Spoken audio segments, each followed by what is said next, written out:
Welcome sa Philippine Island Weather Update. Narito na ang Bagyo Update today. Sa kasalukuyan nga ay nasa karagatan po muli si Bagyong Pipito dito sa may karagatan hilaga ng Camarines Provinces at huli itong namataan sa layong 85 kilometers northeast ng Daet, Camarines Norte. Taglay nito yung lakas ng hangin na 185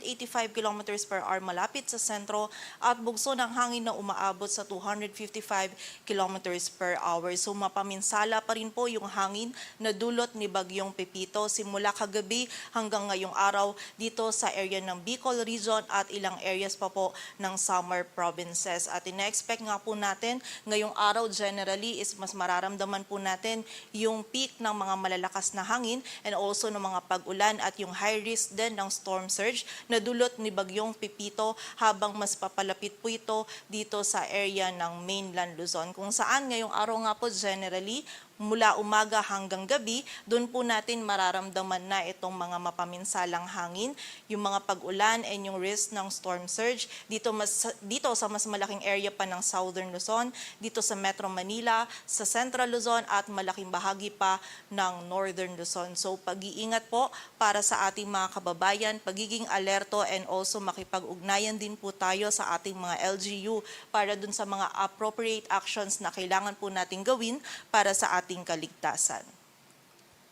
At muli po kahapon nga or kagabi ng 9:40 is naglandfall yung sentro or mata ni Bagyong Pipito dito sa vicinity ng Panganiban, Catanduanes, kung saan bibigyang diin lamang po muli natin na hindi lang po sa time ng landfall or sa area ng landfall point nagkakaroon ng epekto si Bagyong Pipito. Bagkus may kita po natin dito sa ating radar image na ang consideration po natin ng landfall is yung time kung saan tumama yung sentro or mata ng bagyo dito sa kalupaan. And may kita nga po natin dito sa radar image natin, bago man po tumama yung sentro nito ni Bagyong Pipito, is yung rain bands po nito kung saan nandito yung mga malalakas na hangin and also yung mga pag-ulan is nauna na pong dumikit or tumama dito sa area ng Bicol Region. So muli po, bago pa man maglandfall generally yung isang bagyo, is nauna na pong makaapekto sa kalupaan yung rain bands po nito kung saan nandun na po yung mga malalakas na hangin and also yung mga malalakas na pag-ulan na dulot ng bagyo.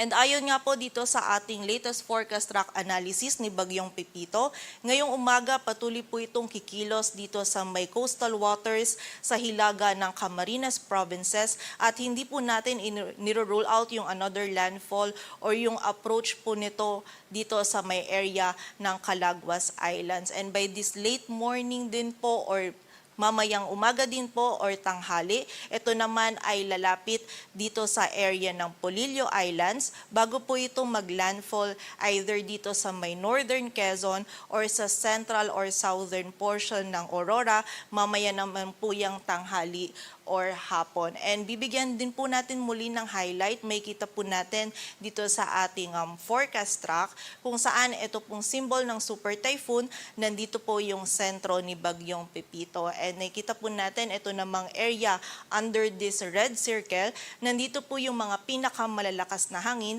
na dulot ni Bagyong Pipito. Kung saan may kita po natin kahit yung sentro ni Bagyong Pipito is nasa karagatan na po, but yung mga pinakamalalakas po na hangin na dulot nito, may kita natin is hagip na po itong area ng Bicol Region. And also may kita din natin itong areas under this yellow circle naman po. Dito naman yung mga malalakas din na hangin na dulot ni Bagyong Pipito kung saan malaking area na din po yung hagip ng mga malalakas na hangin na dulot nito kahit po ito ay nasa karagatan pa. So may kita po natin by this afternoon or evening naman or mamayang hapon o gabi, si Bagyong Pipito naman ay tuluyan na pong tatahakin itong mainland Luzon. Kung saan muli po kapag mas lumapit na itong si Bagyong Pipito dito sa area ng Polillo Islands, ngayong umaga lang din po yan, is mahahagip na po ng mga malalakas na hangin, yung mas malaking area pa ng Southern Luzon, yung area ng Metro Manila and also yung Central Luzon at yung malaking bahagi pa ng Northern Luzon. So patuloy pong pag-iingat para sa ating mga kababayan. Samantala, nakikita naman natin mamayang gabi din or bukas ng madaling araw ay lalabas naman itong si Bagyong Pipito dito sa may karagatan sa may kanluran ng Pangasinan or La Union, and nakikita po natin na lalabas naman ito ng ating area of responsibility by tomorrow morning or afternoon. So muli po ngayong umaga hanggang gabi, yung mararamdaman po natin yung peak ng mga matitinding hangin and also yung mga pag-ulan at yung high risk ng storm surge na dulot ni Bagyong Pipito dito sa malaking bahagi ng Southern Luzon, dito sa Metro Manila, Central Luzon. At sa kasalukuyan po, yung wind signal number 5 natin is nakataas sa eastern portion ng Polillo Islands, maging sa bahagi din ng Calaguas Island. Samantala, wind signal number 4 naman sa northeastern portion ng Camarines Sur, rest of Camarines Norte, northern and western portions of Catanduanes, northern portion of mainland Quezon, rest of Polillo Islands, central and southern portions of Aurora, eastern portion ng Nueva Ecija, southeastern portion ng Nueva Vizcaya, southern portion ng Quirino, and wind signal number 3 naman po sa rest of Camarines Sur, rest of Catanduanes, northeastern portion ng Albay, eastern portion ng Quezon, eastern portion ng Laguna, eastern and central portions ng Rizal, rest of Aurora, eastern and central portions ng Bulacan, northeastern portion ng Pampanga, sa rest of Nueva Ecija, Tarlac, northern portion ng Zambales, the rest of Nueva Vizcaya, rest of Quirino, the southern portion ng Isabela, central at southern portions ng Ilocos Sur, maging sa bahagi din ng La Union, Pangasinan, Benguet, Ifugao, western portion ng Mountain Province at sa southern portion ng Abra. Samantala, wind signal number 2 naman po sa Sorsogon,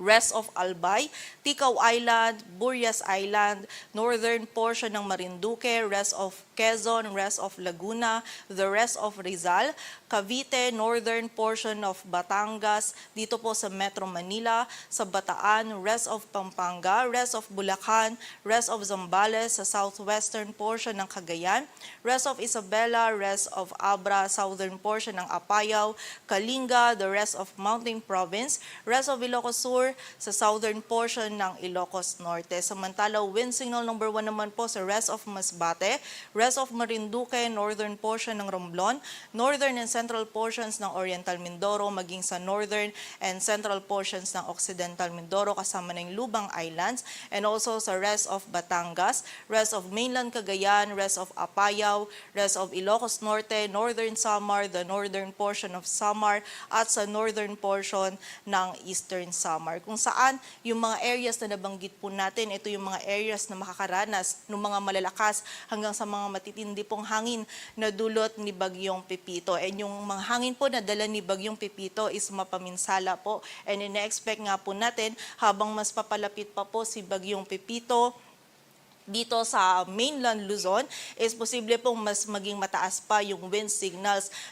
sa ilang areas po na malapit dito sa sentro nito. And also mapapansin din po natin na marami tayong areas under wind signal. So yung ilang areas po dito, mostly ngayong umaga hindi pa po sila nakakaranas ng mga malalakas na hangin na dulot ni Bagyong Pipito, pero meron na po silang wind signals. Ito po ay dahil yung wind signals po natin is meron po tayong nilalagay na lead time, kung saan yung lead time na po na yun is para po makapaghanda yung ating mga kababayan. So habang mas nagiging palapit po si Bagyong Pipito, is mas lumiliit din po yung tsansa natin na makapaghanda. So ngayon pa lamang po, kung ito yung pong mga areas, yung malaking area ng Northern Luzon and Central Luzon, is lumiliit na din po yung chance natin, o yung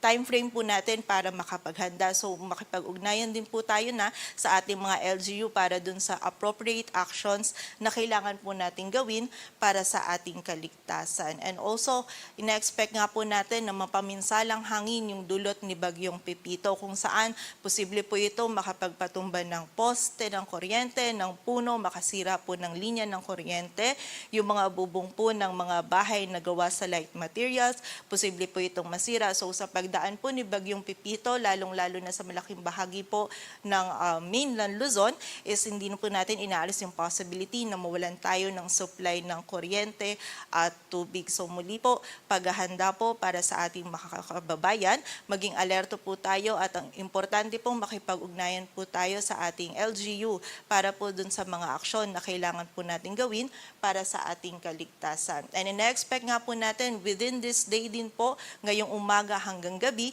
yung mararamdaman po natin yung mga matitinding hangin na dulot po ni Bagyong Pipito. Samantala ngayong araw din po sa mga pag-ulan naman is meron tayong mga intense to torrential na mararanasan sa Nueva Vizcaya, Quirino, Aurora, Quezon, sa Camarines Norte at Camarines Sur. Samantala, heavy to intense naman po sa Isabela, Ifugao, Benguet, La Union, Pangasinan, Nueva Ecija, Bulacan sa bahagi ng Rizal at sa area din ng Catanduanes. Samantala, sa bahagi din po ng Cagayan ay moderate to heavy naman, maging sa Kalinga, Abra, Ilocos Sur, La Union, Mountain Province, Zambales, Tarlac, Pampanga, Bataan, Metro Manila, Laguna, sa Albay at sa area din po ng Sorsogon, kung saan malaking bahagi nga po ng mainland Luzon yung makakaranas ng mga malalakas at halos tuloy-tuloy po ng mga pag-ulan, lalong-lalo na itong areas natin na meron tayong intense to torrential na mga pag-ulan ngayong araw. Samantala, bukas naman po kung saan nasa West Philippines na si Bagyong Pipito is hagip pa rin po ng mga moderate to heavy na pag-ulan ang area ng Ilocos Sur, La Union, Pangasinan at ang area din po ng Zambales, kung saan sa mga areas na nabanggit po natin is magiging mataas po yung banta ng mga pagbaha and also ng mga pagguho ng lupa, lalong-lalo na din dun sa mga areas na malapit sa ilog, sa sapa at sa mga bulubunduking lugar. So pag-iingat po and also pagiging alerto po para sa ating mga kababayan. Samantala, dulot nga po dahil nga po malakas po yung hagupit ni Bagyong Pipito is meron din tayong high risk ng storm surge dito sa may area ng Ilocos Region, sa mga coastal localities ng Central Luzon, ng Isabela, sa coastal localities ng Bicol Region, Marinduque, ng area ng Northern Samar, Eastern Samar at ng Samar, kung saan is meron nga po tayong high risk ng storm surge. Kaya po yung mga kababayan po natin na nakatira po malapit sa or yung mga coastal localities po natin, yung mga kababayan natin na nakatira sa mga dagat baybayin is makipag-ugnayan po tayo sa ating LGU para po sa mga posibleng paglikas. And also, may kita din po natin dito, meron tayong coastal inundation. Yung coastal inundation po natin, ito yung posibleng taas ng pagbaha na dulot po ng storm surge. So ito na po yung pagbaha sa kalupaan kung saan meron po tayong posibleng up to 4 meters na taas po ng pagbaha dito sa area ng Catanduanes, sa Camarines Sur, yung malaking bahagi po ng coastal localities ng Camarines Sur, and also sa malaking bahagi din po ng Camarines Norte, sa Quezon, and also sa ilang coastal localities din po ng Aurora. And for more information po ukol dito sa ating pinapalabas na coastal inundation, is mas marami pa pong areas yung makakaranas ng simula po 2 hanggang 4 na metro na posibleng taas ng pagbaha.